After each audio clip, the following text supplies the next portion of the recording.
Oke, ya kita mulai.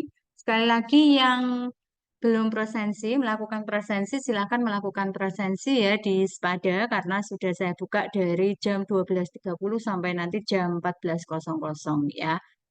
Tak tolong segera absen dulu ya karena terkadang mahasiswa ini mesti ada yang ketinggalan gitu.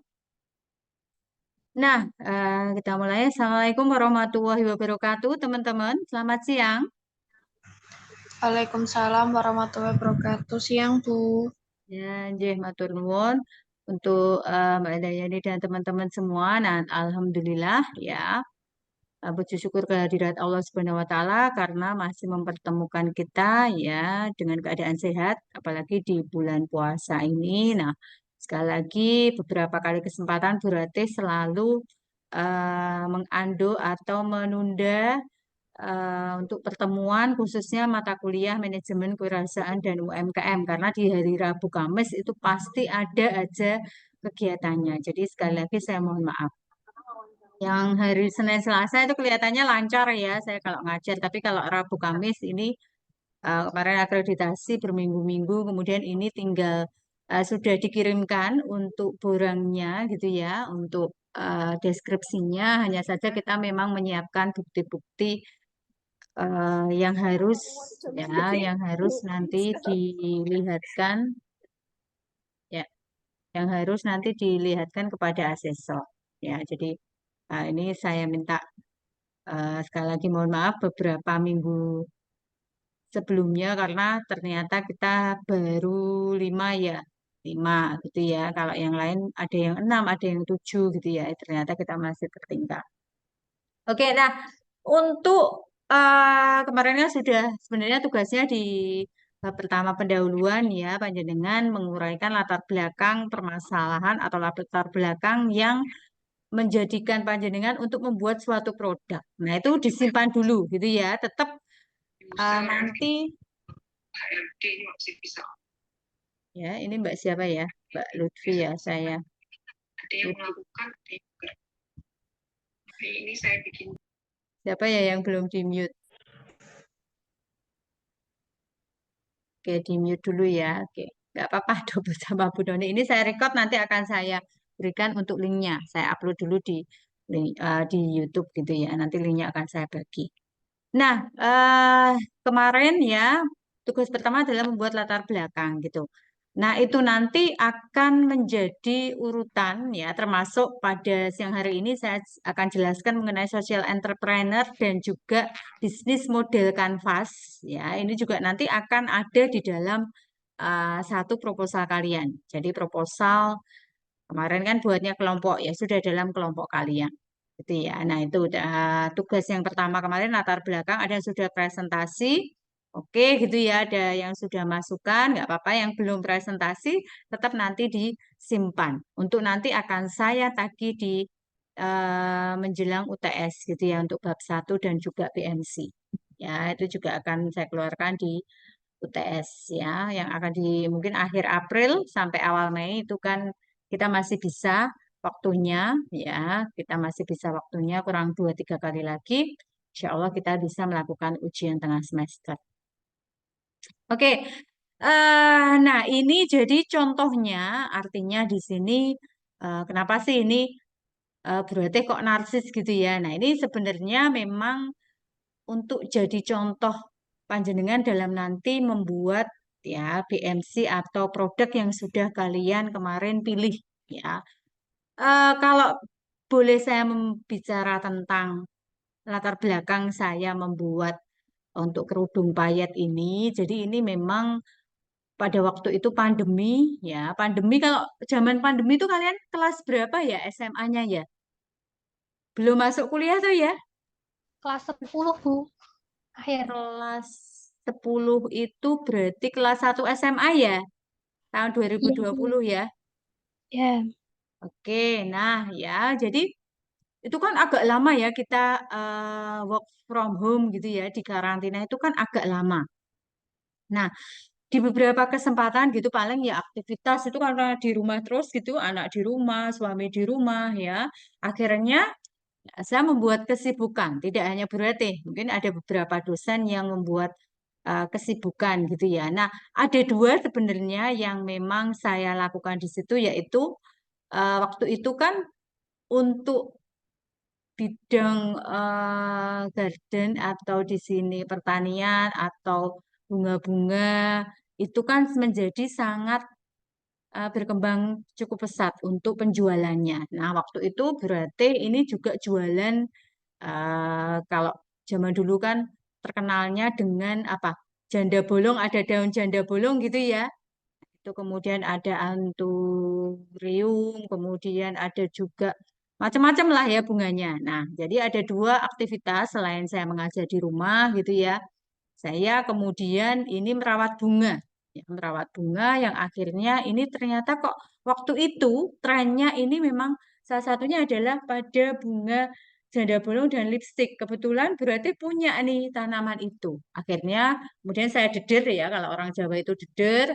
Ya, deder terus di situ masukkan pot-pot kecil, kemudian saya kasih pupuk dan lain sebagainya. Akhirnya ini malah jadi laku banyak. Nah, itu ya, itu dilakukan dengan suami karena memang beliau juga suka untuk menanam.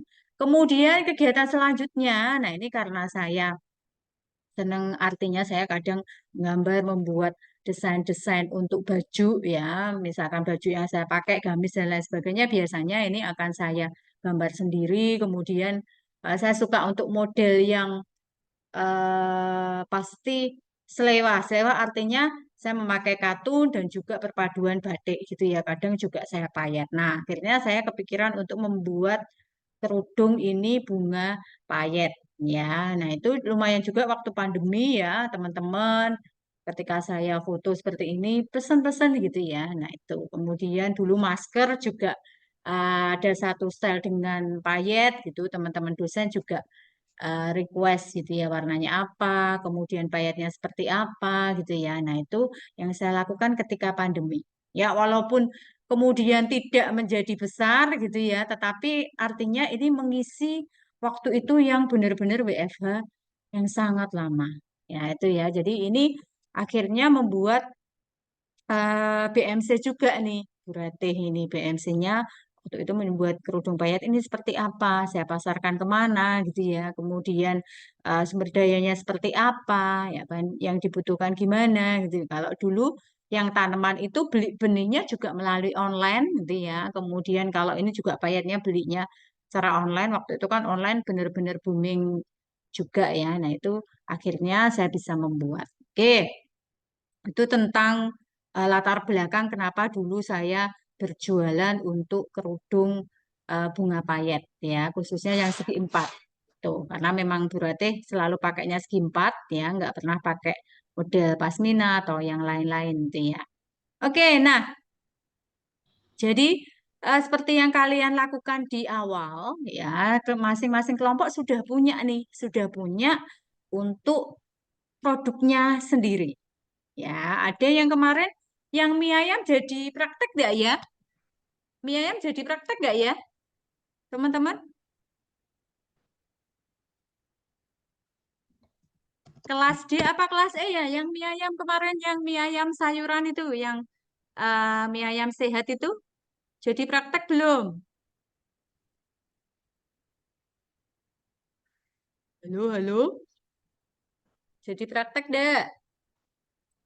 Kelompoknya siapa kemarin, teman-teman? Kok pada malu nih? Kelas D apa kelas E ya?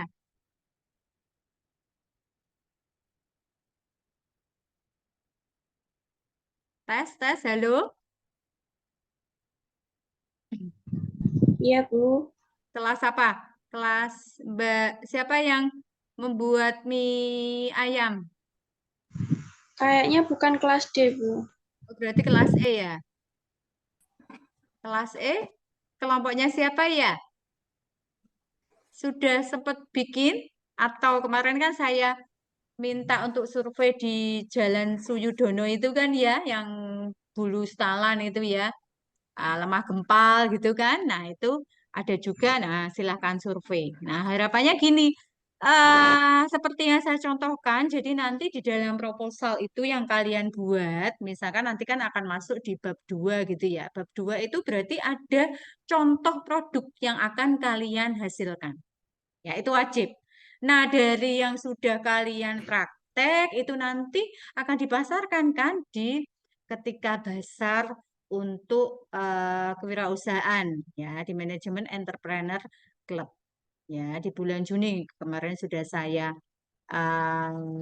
sampaikan, tanyakan Bu Noven dan Pak Sofif. Oke, kita habis akhir perkuliahan, ya akhir semester nanti akan kita buat bazar beserta dengan seminarnya. Itu ya, teman-teman ya. Jadi produknya ya harus ada. Ya, misalkan berarti waktu itu nggak kepikiran saya pakai model siapa gitu ya, karena kan nggak boleh saling berdekatan. Akhirnya ya sudahlah, saya pakai sendiri, tak suruh fotoin suami saya gitu. Yang penting di sini fotonya juga di rumah, nggak kemana-mana karena memang nggak boleh kemana-mana. Berarti ini yang kalian tonjolkan nantinya di proposal. Harus atau wajib ada.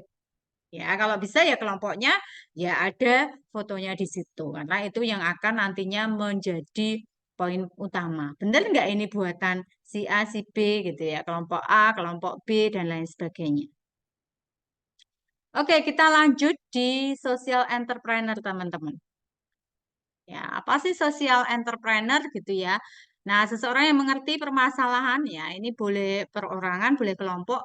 Nah, sebenarnya permasalahan sosial gitu ya di tempat kita itu kan memang di poverty atau kemiskinan gitu ya. Kita ini mengurangi tingkat kemiskinan, apalagi dengan keadaan pandemi yang sangat kemarin sangat membuat kita down, ya banyak sekali karyawan yang di PHK, maka di sini bagaimana kita bisa menciptakan entrepreneur. Ya, itu. Nah, terutama meliputi bidang welfare gitu kan, pendidikan dan kesehatan. Itu ya kesejahteraan. Kemudian jika bisnis entrepreneur mengukur keberhasilan dari kinerja keuntungan keuangannya, ya ini pendapatannya, maka di sini tentunya kalau social entrepreneur adalah manfaat yang dirasakan masyarakat. Ya, itu. Misalkan tadi mie ayam gitu. Nah, kita memang ingin mengukur keberhasilan dari pendapatannya. Oh, di sini juga untung gitu ya. Kalau untung kemudian bisa nutup modal dan lain sebagainya, maka ada nilai sosial entrepreneurnya juga. Apa itu, Bu? Yaitu membuat makanan yang sehat. Ya, yang tadinya kalau mie instan atau di sini mie ayam itu kan biasanya minyak ini bahan pengawetnya ada ya, tetapi ini bahan pengawet nggak ada karena langsung disajikan misalkan atau langsung dibuat gitu ya. Ketahanannya paling hanya disimpan di kulkas tapi tanpa bahan apapun. Nah, ini misalkan, nah ini ada social entrepreneurnya untuk apa? Di sini untuk masalah kesehatan misalkan gitu ya. Kemudian kalau kita sebagai entrepreneur itu juga tentunya tentunya ini kita bisa menghasilkan produk yang bisa dibanggakan oleh masyarakat Indonesia. Ya, saya membuat kerajinan misalkan atau saya selain ngopeni tanaman kemudian saya pasarkan gitu ya. Nah, ini ternyata menjadi salah satu juga keunggulan sebagai social entrepreneur. Ya, itu nanti jadi eh, beberapa ini ada yang masih bisnis entrepreneur, ada juga yang masuk social entrepreneur. Nah, jasa misalkan, kemarin kan ada ya jasa pengiriman dan lain sebagainya, masuk juga di social entrepreneur, teman-teman. Nah, kemudian apa yang bisa dilakukan oleh social entrepreneur ini? Ya, di sini tentunya ya kita mendefinisikan masalah. Ya, di awal kemarin ada latar belakang permasalahan di bab 1. Ya, maka permasalahan itu apa? Nah, kemarin sudah saya sampaikan, oh kerajinan gitu ya. Kerajinan ini dipakai untuk apa? Karena memang waktu eh, beberapa pekan ini atau dalam waktu dekat ini atau kemarin sudah kejadian gitu ya, tempo yang sangat dekat itu memang banyak juga terjadi bencana banjir. Ini tadi saya lihat coba searching di kabar Kudus gitu ya. Itu ternyata Yang wilayah Grobogan itu juga sungainya ini apa? Sungainya jebol lagi tanggulnya. Nah, akhirnya ini meluap. Ya, kemudian daerah Kudus juga sama ya. Saya agak ketar-ketir sebenarnya ya. Jadi ketar-ketir itu kemarin awal Maret musibah ada musibah ibu mertua saya gitu. Akhirnya saya bawa ke Semarang karena mungkin waktu ngajar kalian saya masih di rumah sakit gitu ya. Akhirnya suami udah bawa ke Semarang aja karena nggak mungkin kita bolak-balik ke Kudus apalagi dalam keadaan banjir gitu ya. Nah, tetapi mertua saya yang cowok itu masih di Kudus. Jadi kemarin agak agak agak bingung juga ini mau dibawa ke sini, tapi kemarin karena mertua yang cowok ini memperbaiki untuk dapurnya karena kan ibu kebakaran kemudian dapurnya ini ikut juga hanya dapur untungnya nggak sampai rumah depan gitu ya. Nah ini akhirnya memperbaiki untuk rumahnya. Nah kemudian hujan gede gitu ya kita telepon-teleponan Bapak Tripun gitu ya apakah banjir juga di walaupun di daerah kota gitu di apa namanya belakang SMA 1 ya berdekatan dengan Pasar Kliwon ternyata sana enggak. Ya, sampai ini juga belum pulang karena tukangnya belum selesai mengerjakan yang habis kebakaran itu. Ya, kita juga permasalahannya itu ya, misalkan itu akhirnya juga banyak juga ya tetangga yang membantu gitu ya. Nah, ini jadi permasalahan yang kemarin banjir ini ya, banjir dari yang daerah Kudus yang berbatasan dengan Karanganyar dan Kudus berbatasan dengan Welahan Jepara ini ternyata ini menimbulkan atau memunculkan dari jiwa sosial entrepreneur untuk apa gitu ya, menghasilkan kerajinan. Kemudian apalagi yang bisa timbul dari bencana kebanjiran kemarin dari social entrepreneur-nya kira-kira apa yang bisa timbul?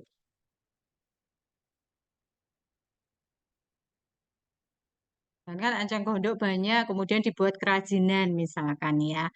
Kemudian apalagi teman-teman? Dari problem itu kemudian ada potensi nih kita lakukan. Apalagi kira-kira social entrepreneur-nya?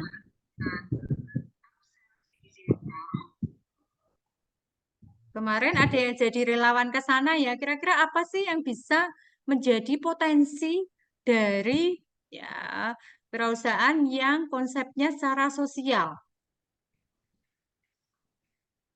Apa teman-teman kira-kira yang bisa kita ciptakan selain tadi membuat kerajinan karena banyak enceng gondok yang akhirnya ini membantu juga masyarakat ya. Mereka menjual kerajinan atau makanan kan ada ya menjual makanan ya ini ya. Nah, itu mungkin di sini bisa memunculkan nih social entrepreneur-nya apa ya. Oke, kemudian dampaknya dan ini kelanjutannya. Ya, itu ya teman-teman ya. Jadi kalau misalkan seperti tadi contohnya ya, ketika waktu pandemi tahun 2020 sampai awal 2022 ada pesanan buat kerudung itu saya masih bisa mengerjakan gitu ya, mengerjakan sendiri karena memang nggak dibantu siapa-siapa ya. Waktu itu saya juga membuatkan kita ada foto untuk manajemen kelihatannya gitu, saya membuatkan untuk apa masker ya masker payet kalau bapak-bapak sih nggak berpayet tapi warna yang senada warna orange gitu ya saya masih bisa mengerjakan sendiri tapi sekarang sudah keadaannya normal kembali nah kalau kadang pesan udah nggak sanggup ya saya nggak sanggup udah saya nggak bisa gitu karena memang kesibukan di kampus juga tidak bisa saya tinggalkan juga nah ini tapi untuk kalian mungkin ke depannya tetap masih bisa sustain atau berlanjut. Ya, itu ya karena kalian kan masih punya cukup waktu, kemudian tenaga juga cukup, itu ya, itu bedanya. Oke, nah ini ya yang dilakukan dari problem, ya definisi dari permasalahan, kita munculkan latar belakangnya apa, kemudian kita gali potensinya apa sih, gitu ya. Waktu itu kelihatannya waktu pandemi itu juga Pak Dekan juga beliau juga membuat blog untuk tanaman-tanaman yang akhirnya banyak juga followernya. Nah kalau berarti karena saya nggak spesial untuk menjadi konten kreator, akhirnya ya sudah saya mandek hanya menjual-menjual saja. Nah, itu ternyata menjadi potensi kita. Ya, mungkin ada yang lain jualan apa ya. Kemudian dampaknya seperti apa dan ini berkelanjutan. Itu teman-teman ya mengenai social entrepreneur. Oke, nah ini kaitannya dengan potensi. Ya, sebenarnya potensi di Indonesia terkait dengan SDA, pariwisata, geografis, budaya gitu kan ya itu beragam. Ya, potensinya misalkan Indonesia negara maritim, maka kita bisa juga membuat sosial untuk entrepreneur. Misalkan apa? Menyiapkan dari konsep wisata di sini yang budgetnya murah atau minim budget. Misalkan itu ya, saya pernah ke Bali itu ya, waktu itu memang belum disentuh untuk Pemdanya ya. Jadi sungainya ini sangat bagus gitu ya. Kita harus turun, waktu itu tuh harus turun. Kok sungai, maaf. Lautnya itu sangat bagus ya. Di situ nggak ditarik biaya sama sekali. Padahal bersih, ya, dikelola masyarakat. Ini akhirnya memunculkan potensi yang membuat social entrepreneur ya di sini tanpa tiket masuk, ya wisatawan banyak, kemudian yang jualan juga banyak makanan, kemudian di situ ya kaos-kaos seperti biasa ya, atau pernak-pernik yang lain, ini menjadi nih ya social entrepreneur. Ya itu pariwisata masuk lokasi geografis. Nah itu misalkan yang kemarin daerah banjir kemarin ya, saya ketika melihat untuk berita di media medsos gitu ya. Nah itu ternyata waktu banjir di Demak itu mereka nggak pakai perahu karet, tetapi mereka membeli untuk apa bebek-bebekan itu ya, yang akhirnya ini mereka jalan-jalan aja gitu. Siapa yang mau naik, ini waktu itu masih free. Jadi walaupun keadaan sedih ya, tetapi ternyata ada potensi yang bisa kita ciptakan atau menjadi social entrepreneur. Yaitu wisata di tengah banjir ya. Ya, kok ya kepikiran seperti itu ya. Ya, ini tapi ternyata itu bisa menjadi social entrepreneur. Oke, kemudian nah di sini juga menyatakan bahwa penduduk miskin ini bergantung dari laut ya, dari hasil perikanan, pelayaran dan pariwisata. Oke ya, apa saja dampak positif ya yang bisa kita berikan? Ya, ternyata di sini bisa meminimalisir terjadinya poverty itu apa sih? Tingkat kemiskinan, tingkat kelaparan gitu ya. Ini bisa meminimalisir itu semua. Ya, kemudian jadi kalau saya pas pulang kampung di rumah nenek dari almarhum ibu gitu ya. Nah, itu di daerah Cilacap ya, Teluk Penyu di sana pantai yang besar gitu. Nah, itu masyarakatnya juga sama. Mereka daerah laut ya ada yang membuat kerupuk ikan tenggiri, kerupuk ikan yang lain, kemudian ada yang kerajinan gitu ya. Kemudian itu depan-depanan dengan pariwisata namanya Benteng Pendem. Nah, maka di situ juga ada jasa foto dan lain sebagainya. Nah, ini ya berarti ini memunculkan juga nih ya untuk keberlanjutan nantinya tujuan dari social entrepreneur. Ya, jadi social entrepreneur di sini juga bisa kita good health and well-being. Jadi tingkat kesehatan masyarakat ya kalau zero hunger atau tidak ada yang kelaparan atau katanya dinamakan kurang gizi masyarakat Indonesia ya katanya kemarin ada penelitian atau survei membuktikan bahwa kita tuh kurang gizi. Nah, menurut kalian sebenarnya kita kurang gizi nggak sih? Kurang gizi nggak teman-teman? Enggak, Bu, enggak kurang gizi, Bu. Enggak ya, gitu ya. Nah, misalkan ya, berarti kurus gitu ya, bukan berarti saya nggak pernah makan, ya memang bawaannya seperti ini misalkan ya. Mas normal juga sama. Atau yang misalkan yang punya badan yang agak gede itu karena banyak makan gitu ya, enggak, memang perawaannya seperti itu. Ya, ini Banyak gendong. misalkan. Ya, jadi kalau misalkan zero hunger tentunya ini akan menghasilkan juga kesehatan yang baik. Ya, itu ya. Ini yang bisa kita lakukan untuk menjadi Sustainable Development Goals atau tujuan yang berlanjutan, pembangunan yang keberlanjutan. Kemudian quality education, ya, nah, gender equality, ya di sini ya, dan lain-lain. Ya, ini nanti materinya akan saya share juga.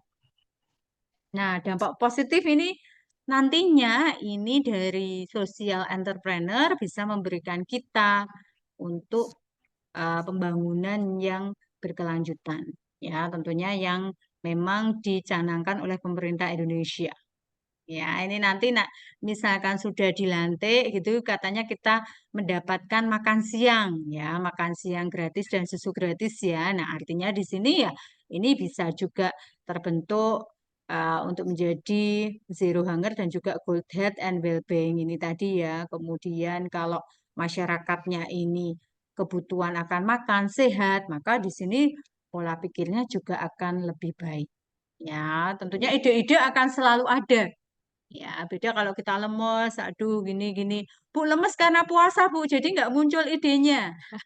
Ya, ya udah nanti kalau habis buka gitu ya makan ya harus muncul idenya. Saya pingin buat apa ya gitu ya, keberlanjutan dan lain sebagainya.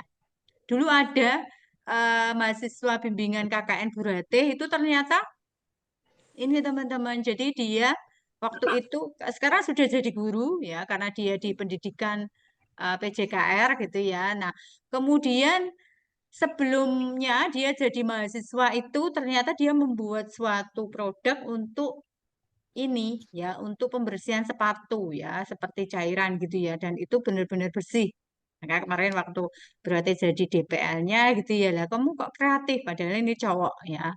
Iya Bu, dia cukup sebenarnya ya, tidak kurang, tetapi dia ternyata ini bisa menghasilkan itu ya produk itu ya sampai kemudian dia pick up ya jemput sepatunya kemudian dibersihkan nanti dikirim gitu ya menggunakan packaging yang bagus ya walaupun plastik tapi ini gimana caranya supaya menarik ya itu misalkan contohnya itu ya teman-teman ya oke itu yang bisa sebenarnya ini menjadi peluang kita atau potensi tadi ya. Misalkan ini musim apa mau mendekati hari raya, maka banyak sekali makanan-makanan yang bertebaran ya di medsos-medsos ya. Dan ini kemudian akhirnya kebetulan sepupu saya ini pinter pinter untuk membuat kue kering ya. Akhirnya coba saya tawarkan. Ternyata banyak sekali yang pesan ya. Kemudian saya bilang packagingnya yang beda gitu ya. Bedanya gimana Mbak? Ya walaupun di sini ada untuk apa kemasannya yang biasa atau plastik itu, tapi coba kamu nanti kasih stiker, kemudian kamu kasih ucapan Lebaran gitu ya. Kemudian kamu nanti packaging lagi di kotak ya, kotak yang sekarang kan ada kotak yang warna coklat kemudian atasnya Mika itu ya packaging satu-satu. Nah, ini akhirnya dia membuat itu ya banyak juga diminati. Kemarin beberapa teman dosen mintanya gimana Bu packagingnya tiga jadi satu atau satu-satu per toples gitu ya satu-satu Bu nanti mau tak kasih orang maka coba dikasih pita juga ya warnanya hijau karena Lebaran nanti kalau kue kering menjelang uh, Natal gitu ya, maka di sini pitanya merah misalkan. Nah, itu akhirnya dia, oke Mbak, nanti tak coba bikin kartunya. Ya, ini akhirnya banyak juga yang order juga. Ya, itu. Jadi itu ternyata bisa menjadi sebuah peluang atau potensi.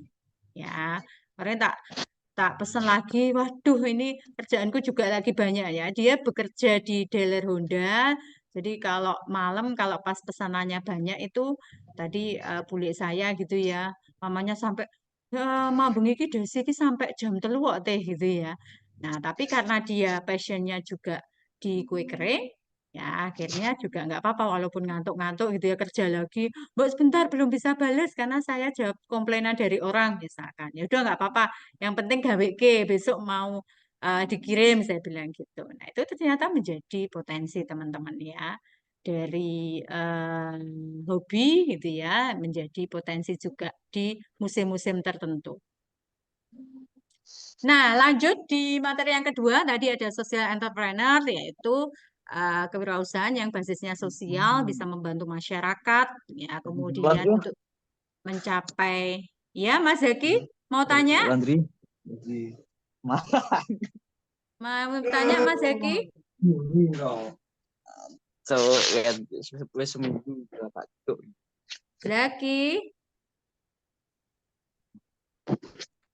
Oke, saya mute ya. Oke, ya tadi saya lanjutkan social entrepreneur, berarti di sini ya, bagaimana menciptakan kewirausahaan yang bisa membantu masyarakat atau meningkatkan pendapatan masyarakat. Nah, ini tentunya untuk mencapai tujuan dari pembangunan berkelanjutan yang dicanangkan oleh Indonesia. Nah, sebelum saya lanjutkan ke BMC, ada pertanyaan dulu. Monggo. Kita langsung dua materi gitu ya. Karena ngejar ketertinggalan. Ini nanti agak banyak 30, hampir 40 slide ya. Pokoknya ini full karena kemarin ganti ganti kemarin ya Bu Ratih yang maaf karena saya harus mengerjakan akreditasi dulu. Ada pertanyaan di social entrepreneur? Belum ada, Bu. Belum ada, lanjut ya. Oke. Nah, selanjutnya kita akan belajar tentang bisnis model kanvas. Ada yang pernah dengar atau ada yang pernah mempelajari tentang BMC? Pernah dengar nggak? Belum, Bu. Belum ya. Nah, jadi di sini adalah ya model yang memaparkan 9 elemen bisnis. Jadi nanti kita tirik-tirik gitu ya. Jadi key appearance apa gitu kan ya. Nah, di sini kita jelaskan satu persatu. Kita buat grafik, bagan, kemudian masing-masing 9 elemen itu akan kita isi.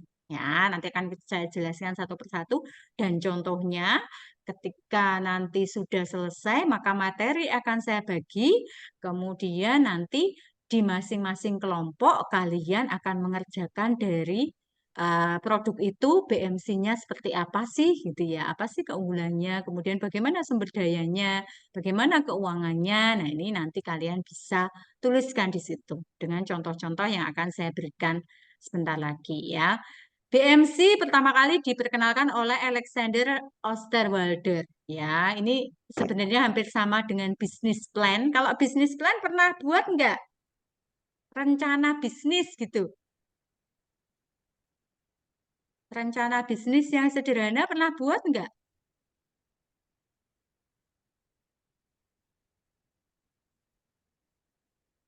Pernah buat nggak? Belum ya. Nggak Nah, belum ya. Nah, ya seperti tadi yang saya sampaikan sebenarnya apa yang melatar belakangi saya untuk membuat produk apa?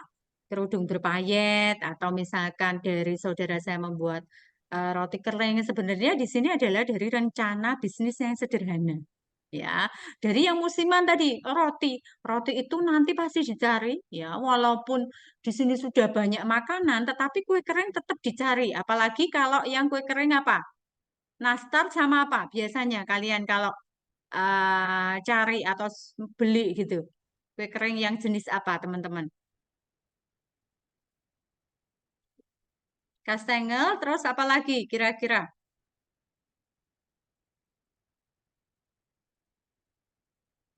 Misalkan ada lidah kucing, ada Bu. sagu keju gitu ya, banyak. Nah, ini sebenarnya itu sih konsepnya. Ya, ya maka di sini musiman bikinnya karena memang artinya kita memang juga double job ya, bekerja di kantor ya, bekerja untuk tadi ya bisnis plan ini. Ya, nggak apa-apa. Kalian juga sama, nggak apa-apa itu sebagai pembelajaran kita aja. Sehingga nanti kalau kalian misalkan tadi seperti yang mahasiswa tadi membuat untuk pembersih sepatu, cairan pembersih sepatu. Ya walaupun ketika sudah lulus dia langsung jadi guru diterima di SMP, saya tanya, "Mas masih membersihkan sepatu masih, Bu?" gitu ya. Tapi hanya dia nggak banyak menerima order karena harus bekerja di sekolah. Ya ini ya bisnisnya yang sederhana. Ya kemudian adalah untuk menentukan tujuan bisnis, strategi bisnis startup. Ini siapa ya yang bicara ya? Oh, berungku.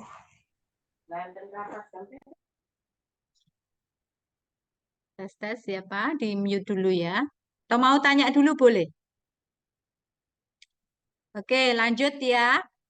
Nah, maka tadi 9 elemen apa saja itu Bu Rete? Yang pertama adalah segmentasi pelanggan. Ya, customer segment. Ya, apa sih segmentasi pelanggan itu? Nah, di manajemen pemasaran pasti kalian sudah mempelajari tentang segmentasi pasar. Apa itu segmentasi pasar? Ayo. Tidak hanya di konsentrasi marketing aja toh, tetapi semuanya kan pasti belajar manajemen pemasaran mengenai segmentation atau customer segmentation. Apa sih? Segmentasi pasar apa? Masih ingat nggak segmentasi pasar? Segmen, berarti apa segmen itu, teman-teman? Kelompok, Bu. Pengelompokan gitu ya. Atau di sini membagi, proses membagi-bagi produk atau membagi pasar. Ya, atau membagi kalau di sini customer segment ya membagi pelanggan. Maksudnya gimana? Kelompok membagi pelanggan. Maksudnya gimana nih? Apa contohnya? Apa contohnya, teman-teman?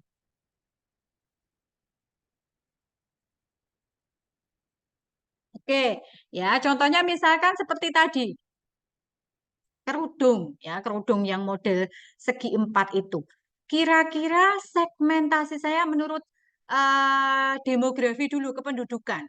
Kalau kerudung itu dipakai jenis kelamin laki-laki atau perempuan? Perempuan. Perempuan lah Bu, masuk laki-laki pakai kerudung.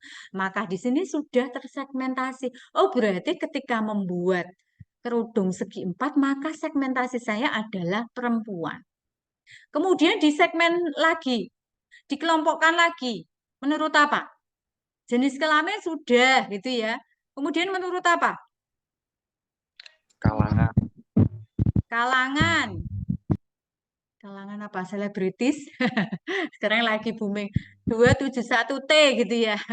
Nah, bisa tadi, misalkan tadi jenis kelamin untuk kerudung, maka perempuan. Nah, kemudian kalau sudah saya membuat nanti kerudung, tentunya di sini untuk dari sisi agama, itu kan dari demografis juga ya kependudukan. Misalkan dari agama, maka di sini saya mensegmen bahwa kerudung saya untuk muslimah. Itu kan ya, ini sudah tersegmen lagi. Kemudian selanjutnya, oh nanti saya buat kerudung untuk muslim perempuan yang umurnya bla bla bla. Nah, itu namanya proses segmentasi. Kira-kira kalau kerudung seperti ini, itu umurnya mulai umur berapa sih? 40-an, Bu. 40-an? Yang cewek-cewek di kelas D sama E nggak suka pakai kerudung segi empat juga? Suka tapi bosan. Oke, berarti segmennya ya nggak 40-an. Mungkin 40-an senengnya pakai yang blusuan gitu ya. Tapi kalau yang segi empat biasanya ini segmentasinya mulai umur 17. Biasanya gini, kalau SD, SMP, SMA seperti contohnya anak saya gitu, itu masih pakai sukanya yang blusuan toh ya? Atau sekarang modelnya yang dia SD blusuan terus, SMP udah mulai pakai yang pasmina gitu ya. Tapi kalau segi empat dia nggak pernah mau pakai. Maka di situ nggak segmen ini. Ya, usia-usia SMP nggak segmen. Mungkin mulai SMA, berarti SMA tuh umur berapa kalian? SMA umur berapa? 16, Bu, 16 tahun. 16. Nah, berarti di sini umur 16 atau 17. Segmen saya adalah perempuan muslim gitu ya yang berumur 17 tahun ke atas. Itulah adalah segmen dari kerudung yang saya ciptakan. Ya, nanti kalian juga sama produknya misalkan customer segmen seperti apa nih untuk pelanggannya. Nah, misalkan mie ayam itu kan berarti segala umur ya, segmentasinya ya cowok cewek gitu ya. Hampir general atau umum ya itu ya. Tapi kalau misalkan yang mulai spesifik, biasanya ya pakaian atau pernak-pernik. Biasanya kalau pernak-pernik ini kan disukai oleh wanita, maka di sini tentunya segmennya wanita. Atau makanan, kalau makanan masih general ya itu ya. Itu, jadi ada 9 customer segment, kemudian ada value proposition, ya, kemudian channelnya gitu ya. Kemudian adalah customer relationship, ya, bagaimana hubungan dengan pelanggan, nanti akan kita jelaskan satu persatu. Ada revenue streams, key resource, key activities, key partner, dan cost structure. Nah, ini ya, biaya-biayanya yang timbul apa nih? Ya, misalkan ketika saya membuat payet, biaya yang timbul apa gitu ya, pasti ada jasanya, pasti ada pembelian bahan bakunya misalkan ya, kemudian bahan bakunya sudah ya, kemudian apa ya, beli-beli perlengkapan yang lain ya untuk jarum, kemudian payetnya dan lain sebagainya misalkan itu. Nah, ini nanti proses peletakannya, formatnya nanti akan ada contohnya ya. Oke, ya, misalkan di sini, oke ya, di sini adalah membuat es krim isian getuk. Nah, ini seperti apa nih Gilix gitu ya. Nah, tentunya di sini ini nanti akan kita balik kembali di sini, tetapi sebelumnya masing-masing dari key partner, key activities, key resource gitu ya, value proposition dan lain-lain itu seperti apa sih? Gitu ya. Nah, oke, customer segment tadi sudah ya. Segmen penggolong-golongan, pengelompokan ya. Pengelompokan siapa ya? Orang-orang pelanggan ya, yang tertarik dari nilai dari produk kita. Siapa di sini? Bidikannya kemana kita seperti tadi ya. Misalkan kalau kuliah di manajemen UGRIS ya, berarti di sini kita bidiknya misalkan dari mulai segmennya ya tentunya lulusan SMA atau SMK, kemudian yang berada di wilayah Jawa Tengah gitu ya. Walaupun ternyata survei membuktikan beberapa ya hampir 5% itu ada mahasiswa yang dari luar Jawa. Ya, kemudian apalagi oh segmennya ternyata di sini ketika saya survei banyak juga yang memang latar belakang orang tuanya itu dari guru misalkan. Maka di sini biasanya mereka akan mensupport anaknya masuk saja di UGRIS atau dulu IKIP PGRI. Maka di sini ada customer segmennya. Ya, kita juga membuat beasiswa kalau misalkan orang tua yang di UGRIS atau ada saudaranya di sini, ini didiskon ketika masuk kuliah misalkan. Nah, itu ya. Jadi ini ada customer segmennya. Nah, yang termasuk di dalam kategori ya mass market maka pasar luas ya kebutuhan masalah yang sama makanan, minuman misalkan. Kemudian pasar yang terceruk atau di sini yang spesifik. Nah, apa tadi misalkan spesifik?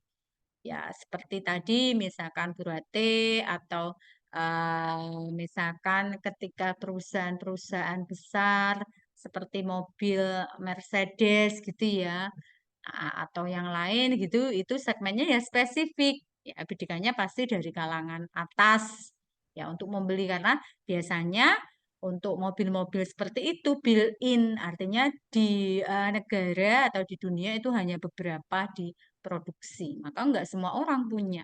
Ya, dan harganya luar biasa mahalnya misalkan. Maka ada niche marketnya. Kemudian segmen pasar yang memiliki kebutuhan berbeda ya, tapi dalam satu kategori segmented misalkan.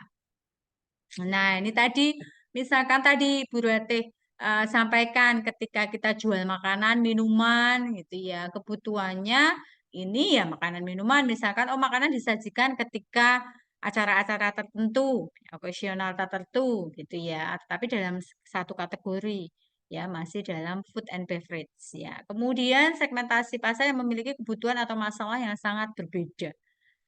Itu ya, tentunya di sini sudah beda-beda lagi ya, yang di kategori di dalam segmentasi dari pasar. Oke, untuk segmentasi pasar, ada yang ingin ditanyakan teman-teman? Belum saya lanjutkan ke segmen yang lain.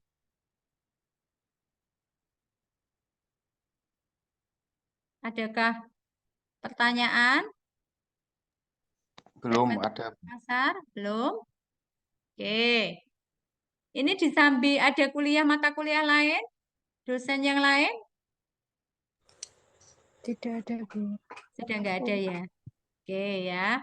Nanti bisa lebih fokus ke sini kalau nggak ada. Kalau ada kan yang kelas E tadi ada Bu Noni, Bu Ratih gitu ya. Nah, tapi ini saya record juga untuk bisa kita sama-sama nanti lihat lagi ya. Kalau kalian mau bikin BMC maka dilihat lagi nanti. Oh, contohnya Bu Ratih seperti itu loh. Nah, nanti kalian bisa lihat videonya.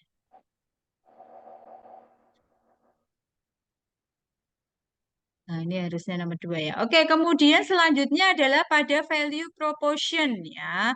Ya, ini adalah nilai atau value yang kita tawarkan untuk pelanggan ya. Namanya aja value.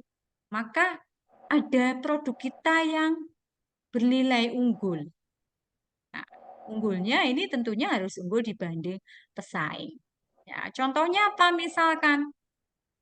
Nah, tadi yang bikin mie ayam untuk kesehatan. Maka di sini unggul kita buat makanan yang sehat. Ya, tanpa ada bahan pengawet, tanpa ada bahan pewarna, ya, tapi disukai oleh masyarakat. Maka ada value proportionnya. Ya, atau misalkan kalian buat pernak-pernik yang dari enceng gondok yang saya sampaikan beberapa minggu yang lalu. Ada value-nya, itu adalah tadinya gulma, tetapi kita bisa menciptakan sesuatu yang bernilai yang akhirnya bisa dibeli oleh masyarakat untuk membantu korban bencana. Ya, misalkan itu. Ya, itu contohnya. Ada value-nya nih.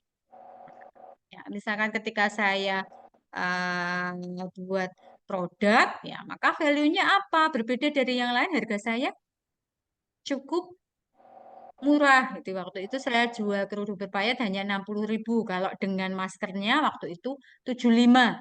Iya. Nah, maskernya juga payet gitu satu set. Ya, itu katanya kalau teman-teman itu kok kerudungnya manten karena payetnya dari kiri ke kanan samping gitu ya. Karena saya suka yang agak agak rame gitu ya. Jadi bagus gitu ketika dipakai misalkan. Nah, ini ya. Jadi ada keunggulan. Kalau yang lain mungkin hanya sedikit-sedikit untuk payetnya bahkan jarang untuk kerudung segi empat berpayet ya, apalagi payetnya pakai payet Jepang ya, misalkan itu. Ya, tapi saya jual dengan harga murah.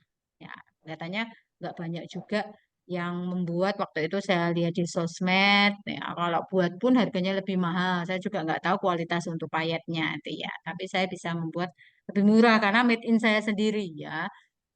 Saya dapat bahannya waktu itu dari Kudus ya, teman saya minta potongin segi empat ukuran 90-90, ada yang ukuran 110-110 gitu ya. Kalau yang apa teman-teman dosen yang jilbabnya panjang mintanya 110 ya sudah dipotongi kemudian dikirim Semarang saya payeti gitu ya. Nah, itu misalkan saya bisa menjual harga murah karena memang tenaganya mungkin nggak saya hitung ya, hanya payetnya dan kerudungnya saja. Tapi untuk mengisi pandemi waktu itu nggak masalah daripada saya habis ngajar selesai, ya, ya, setidaknya ada sesuatu yang saya kerjakan untuk dipakai orang lain. Misalkan seperti itu. Jadi ada value proportionnya, ya. Ada kelebihan keunggulan kita apa? Nah, contoh lagi misalkan mobil listrik, maka keunggulannya apa sih? Mobil motor listrik itu keunggulannya apa, teman-teman? Ada yang pakai motor dan mobil listrik? Efisien, Bu, dan hemat biaya. Efisien, hemat bahan bakar, karena memang kita ternyata di sini menghabiskan banyak sekali untuk BBM ya, khususnya di Indonesia. Nah, ini maka di sini dengan adanya untuk mobil atau motor listrik, di sini tentunya menghemat BBM. Nah, tetapi memang masih plus minus, artinya di sini harus menjadi research and development dari untuk perusahaan otomotif supaya tidak membahayakan, ya membahayakan dari customernya gitu ya, nggak kemudian kan pernah saya lihat kelihatannya ada yang sampai terbakar dan lain sebagainya, ya itu makanya jangan sampai itu terjadi, maka harus selalu dikembangkan riset dan development ya, pengembangan dan juga penelitian yang selalu dilakukan oleh perusahaan tersebut. Nah, itu value proposition ya. Kategorinya newness ya, produk atau jasa baru yang belum pernah ditawarkan. Ya, biasanya banyak ditemukan di dunia teknologi. Apa kira-kira contohnya? Ini barang baru nih belum ada. Contohnya apa teman-teman? Produk yang akan kita hasilkan yang menjadi kebaruan. Apa misalkan? Apa misalkan Mbak Retno?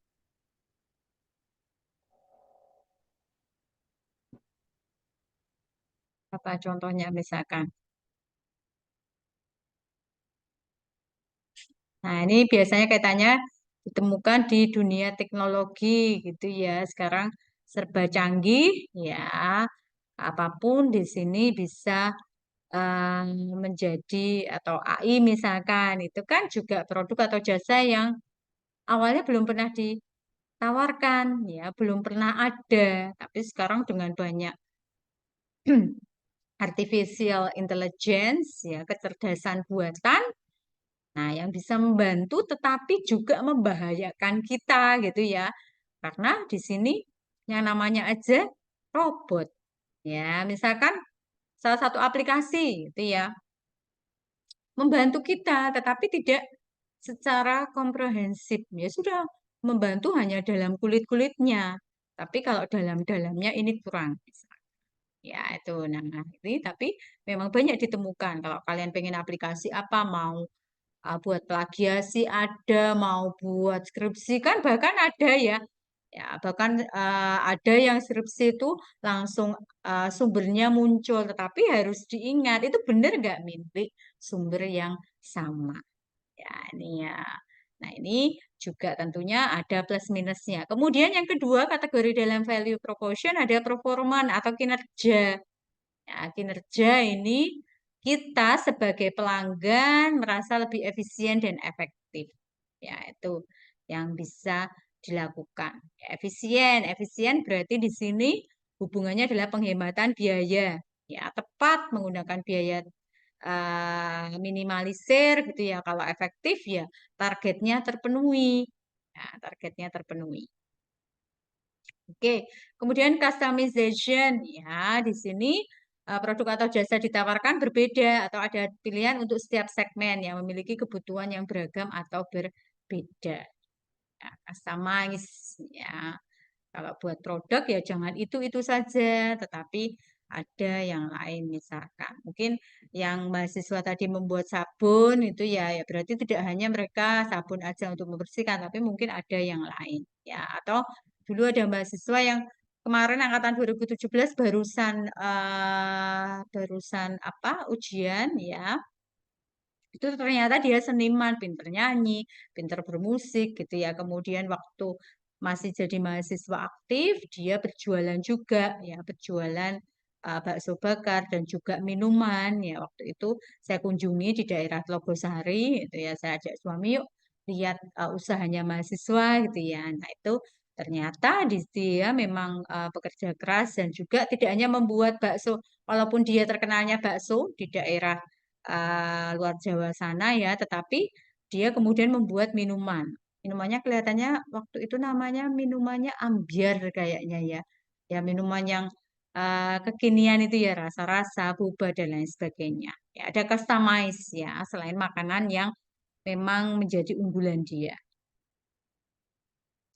Nah, kemudian yang ketiga ya untuk segmen dari BMC atau bisnis model canvas adalah channel ya. Bagaimana cara menjangkau customer?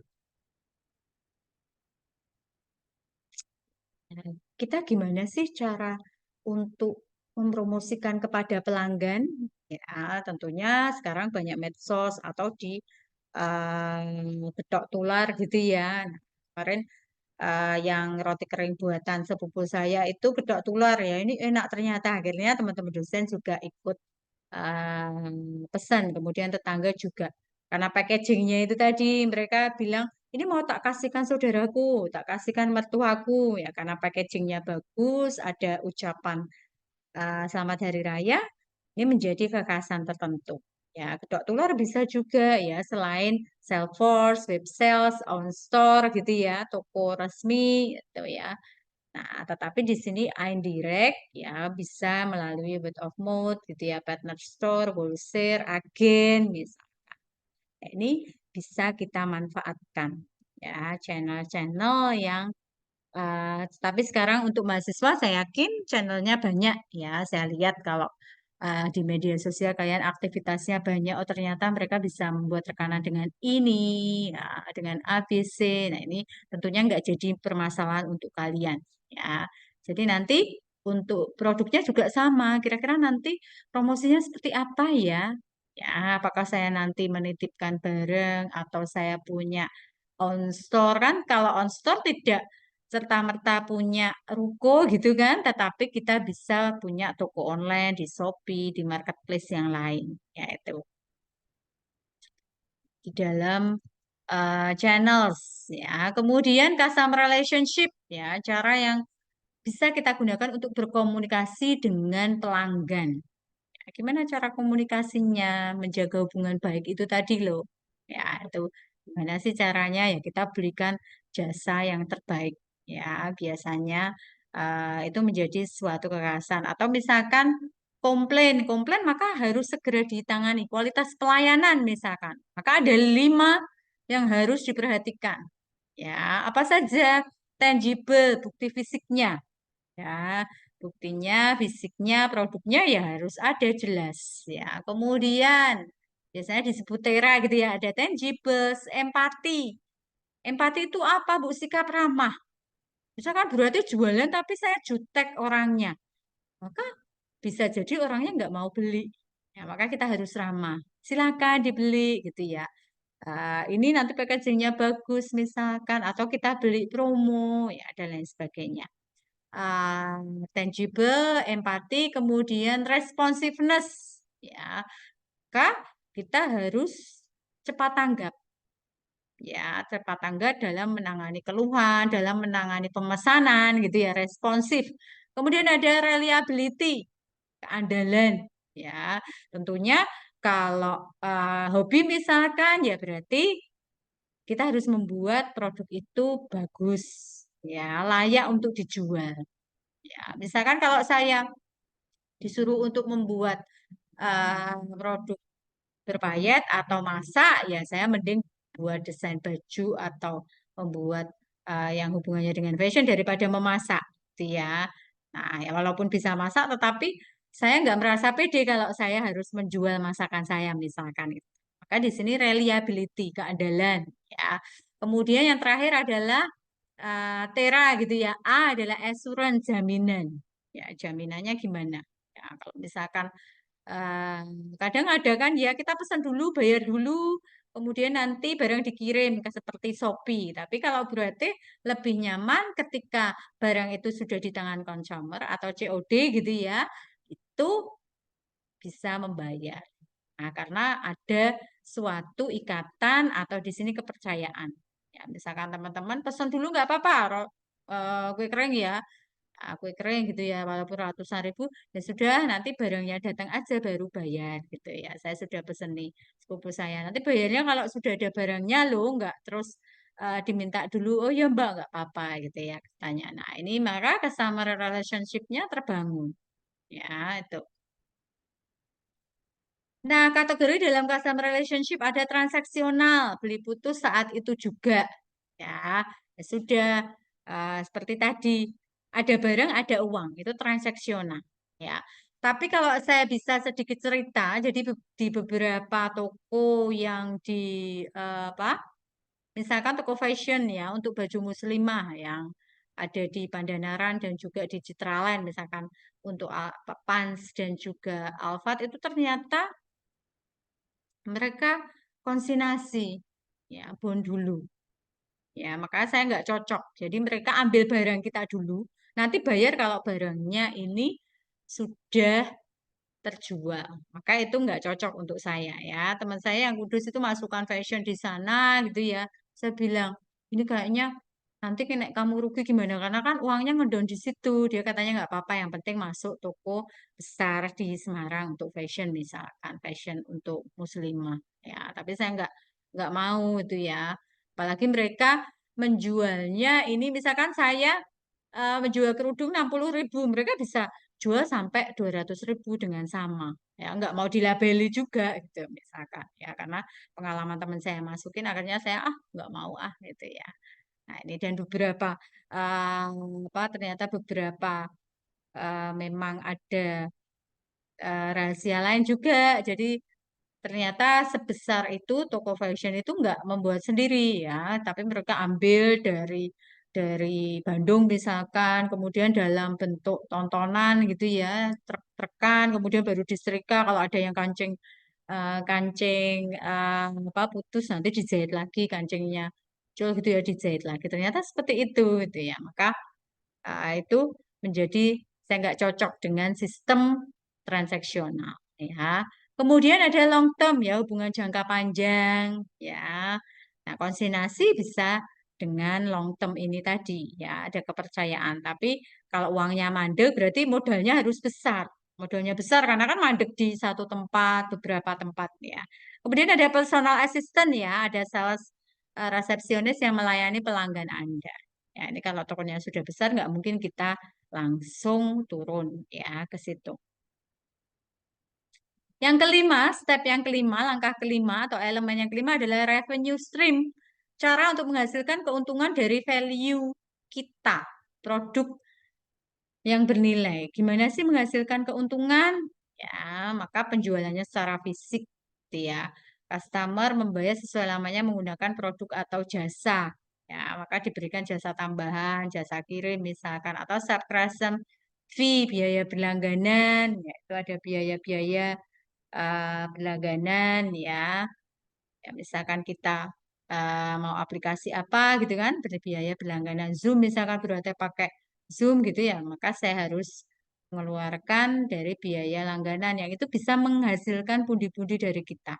Ya, kemudian lending, biaya pinjam, renting, biaya pakai, leasing, penggunaan sementara, iya bisa menghasilkan keuntungan untuk kita. Ya, itu teman-teman. Kemudian yang keenam ada KISS activities ya, harus diisi. Nanti kolomnya kalian isi dengan kegiatan wajib yang dilakukan oleh perusahaan untuk menghasilkan value. Nah, misalkan apa, Bu? Kegiatan wajib, inovasi misalkan. Oh, saya buat model untuk kerudung payet, ya ada yang model di atas kepala, ada yang hanya belakangnya misalkan.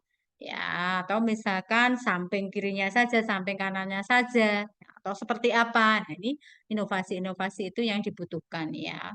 Ini tadi produksi, maka aktivitas merancang, membuat, mengirimkan produk seperti apa. Ya, packaging gitu ya. Kemudian problem solving, aktivitas operasi yang biasanya muncul pada perusahaan konsultan, rumah sakit, organisasi penyedia jasa. Ya, ini ya aktivitas jasa, misalkan konsultannya seperti apa nih, operasinya gimana ya.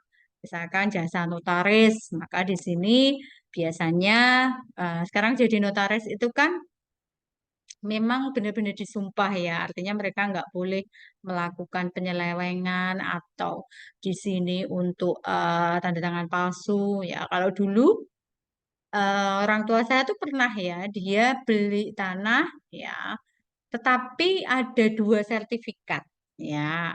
Jadi yang satu sertifikat itu asli tapi palsu. Ya, karena ada oknum-oknum yang memang nakal untuk membuat sertifikat double gitu ya. Nah, sekarang sudah nggak bisa lagi. Notaris itu disumpah. Ketika kita melakukan proses akad jual beli, maka harus dikirimlah bukti-bukti foto berikut dengan tanda airnya ya, waktunya, kapan tanggalnya. Maka sekarang nggak boleh ya, nggak ada yang namanya tadi ada sertifikat double atau aspal ya, asli tapi palsu.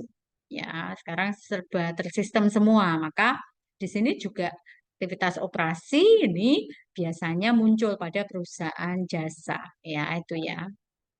Rumah sakit gitu ya, rumah sakit ya nggak boleh sekarang, walaupun BPJS gitu, memarkup dananya itu nggak boleh. Ya, kemarin kejadian artinya gini, barusan kemarin waktu mertua saya opnam gitu ya sampai 11 hari itu, jadi ternyata saya heran, obatnya itu kok selalu sama gitu ya. Di situ pakai BPJS. Kemudian waktu saya bawa ke Semarang, ya saya bawa ke Elizabeth itu kemudian dilihat dokternya loh ini kok dapatnya kodein ya Bu. Padahal kodein itu untuk obat batuk gitu ya. Nah itu dok, makanya saya bingung juga ya. Selalu saya tanyakan itu obatnya berulang dan itu sama pasiennya. Misalkan yang mertua saya yang cewek itu luka bakar, yang cowoknya itu kena jantung, obatnya sama. Nah ini kan aneh. Ya, ternyata saya itu karena sering konsultasi dengan dokter kudus gitu ya, dia bilang gini ya Bu, karena memang ketersediaan di sini seperti itu obatnya. Ya bukan salah dokternya gitu ya. Kemudian akhirnya saya minta, ya sudah dok, saya minta diresepin, saya beli sendiri di luar saya nggak apa-apa. Yang penting tepat obatnya.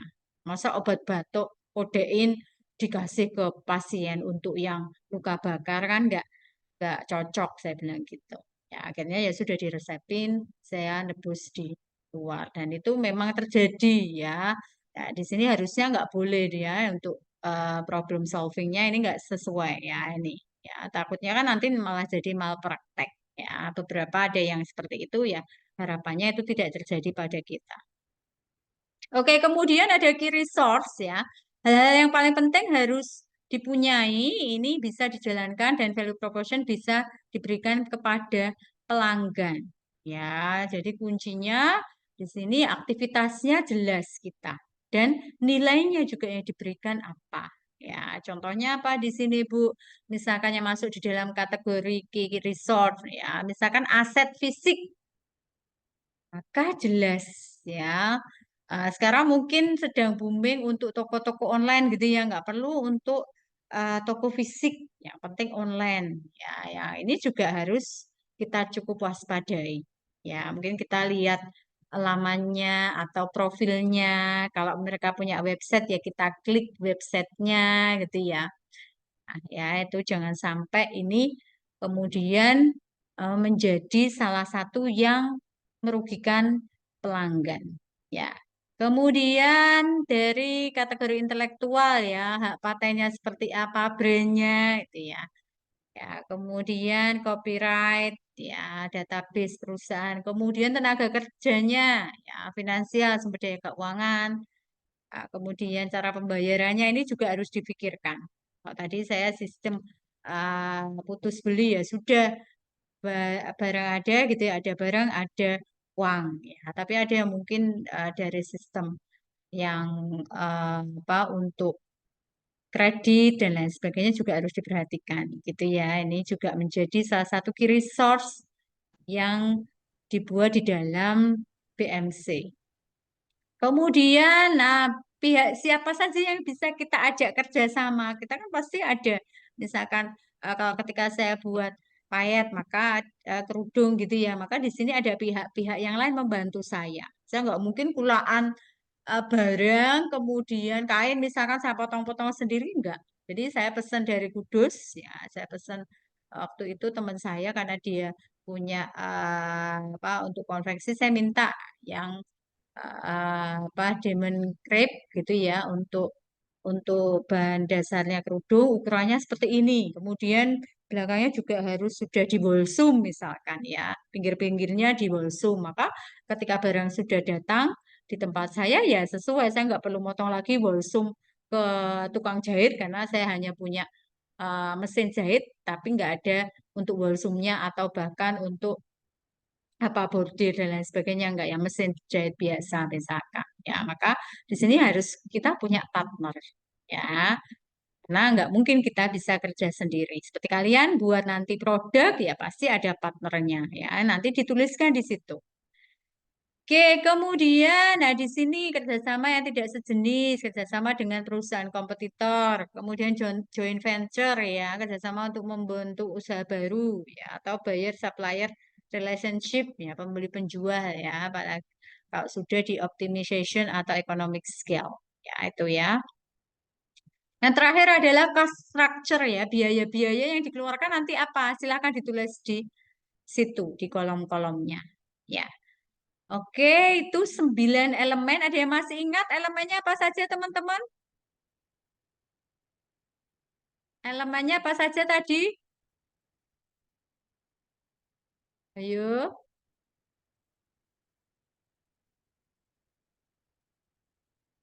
Customer segmentation. Kemudian apa lagi?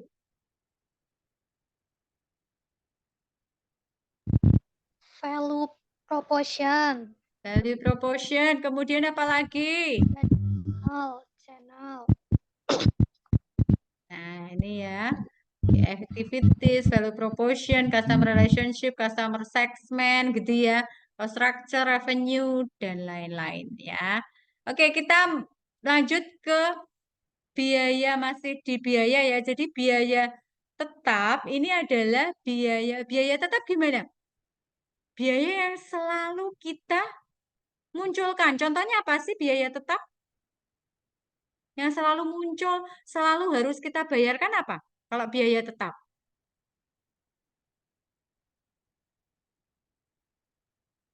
Nanti kalau kalian punya usaha, apa yang harus dikeluarkan teman-teman? Bu. Gaji, Bu. Biaya gaji karyawan toh ya. Mosok gajiannya 2 bulan sekali kan nggak mungkin. Maka tiap bulan kita mengeluarkan biaya gaji. Kemudian apa lagi? Biaya bahan baku. Biaya pembelian bahan baku. Oke, bagus. Apalagi yang tiap bulan selalu kita keluarkan. Kayak kalian itu loh. Biaya tetapnya apa saja sih ketika kuliah? Bensin, Bu. Bensin. Ya, betul. Apalagi? Saya ya, Cah, aku tak sambil ngecas dulu. Apalagi selain bensin?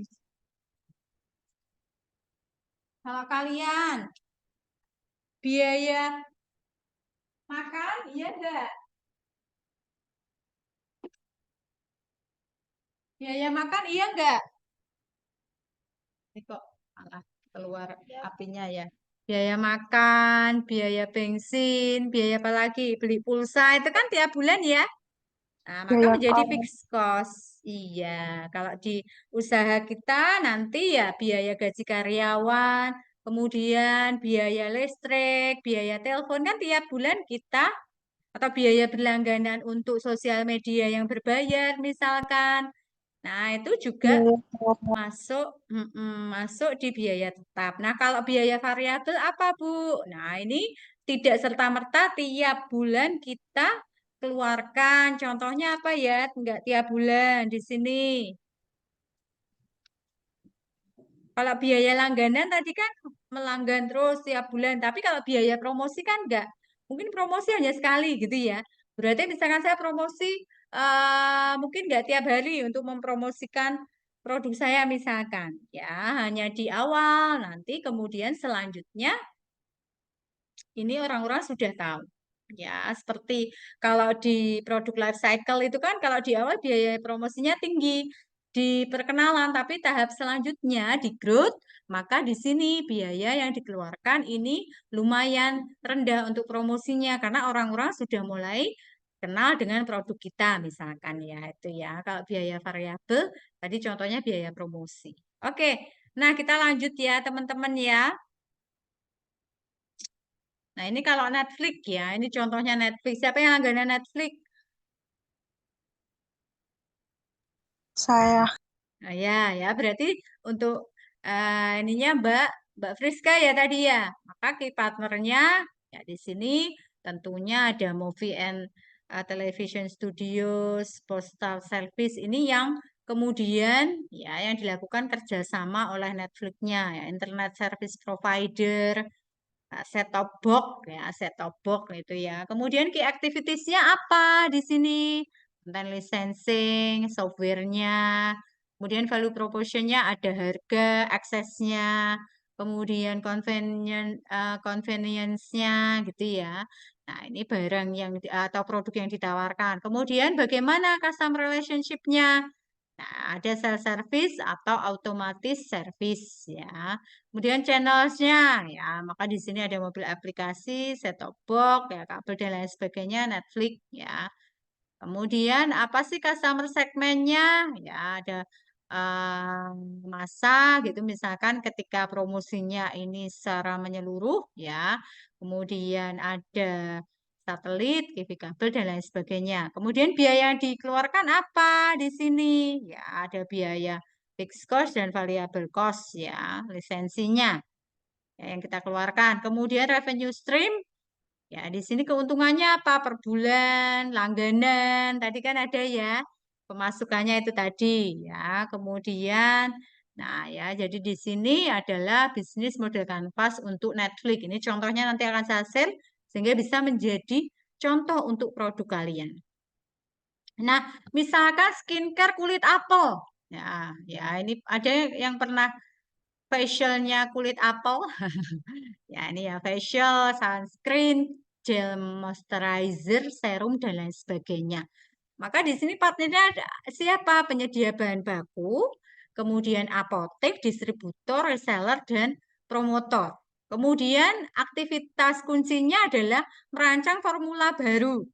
Ya, misalkan di sini, oh kulitnya ini kan ada kalau di kita di tempat kecantikan kan ada untuk kulit normal, pakainya ini, misalkan kulit berminyak, bla bla bla gitu ya, berjerawat juga beda lagi. Maka di sini uji kelayakan dan juga lakukan promosi. Kemudian value proposition-nya ya dirancang dengan formula untuk semua tipe, misalkan kualitas bahan baku, ada CPOB-nya ya, badan BPOM-nya, harga terjangkau gitu ya, halal. Kemudian bagaimana menciptakan hubungan dengan pelanggan? Maka di sini seminar untuk membagikan produk sebagai hadiah, komunitas, iklan di Instagram misalkan. Kemudian Facebook, Shopee, ya, marketplace semuanya harus libas gitu ya. TikTok misalkan ini belum ada TikToknya. Kemudian customer segment ya berarti tadi oh kalau skincare ya untuk remaja perempuan. Nah, boleh nggak kalau remaja laki-laki? Nanti dikira glowing gitu ya. Nah, kulitnya glowing jadi malah apa ya shiny shiny cowok kok shiny gitu katanya ya. Nah ini tapi kan nggak apa-apa ya. Sekarang juga perlu perawatan juga. Kemudian ke structure ya, biaya yang dikeluarkan ada biaya produksi, transportasi, pemesanan kulit apel, biaya uji keamanan produk. Ya, revenue stream ya volume penjualan. Ya, ketika menjual banyak maka memperoleh keuntungan. Itu ya teman-teman ya. Jadi tugas kalian tugas kalian sesudah Lebaran, ini kan berarti minggu depan kita libur karena sudah hari raya. Maka sesudah Lebaran ini kalian melanjutkan untuk membuat BMC, bisnis model kanvas. Seperti contoh, sesuai dengan produk masing-masing. Ini kan tugas kelompok ya, jadi mungkin ada 8 orang mikir satu-satu. Nah, key partnernya apa? Key activitiesnya apa? Gitu ya, value proportionnya apa? Customer segmennya gimana? Channelnya apa? Kontraktornya gimana, revenue-nya gimana. Nah, itu ya berarti satu orang berkewajiban membuat satu elemen dari bisnis model kanvas. Ya, itu ya, ini wajib. Nah, ini contoh-contoh yang lain juga banyak ya. Nah, ini misalkan bisnis model kanvas dapur coklat. Nah, maka di sini sudah ada, oke, partnernya apa, activitiesnya apa, value proportionnya apa, customer relationship-nya apa, dan lain-lain. Ya, oke, saya kira itu pertemuan kita pada siang hari ini. Ada yang ingin ditanyakan?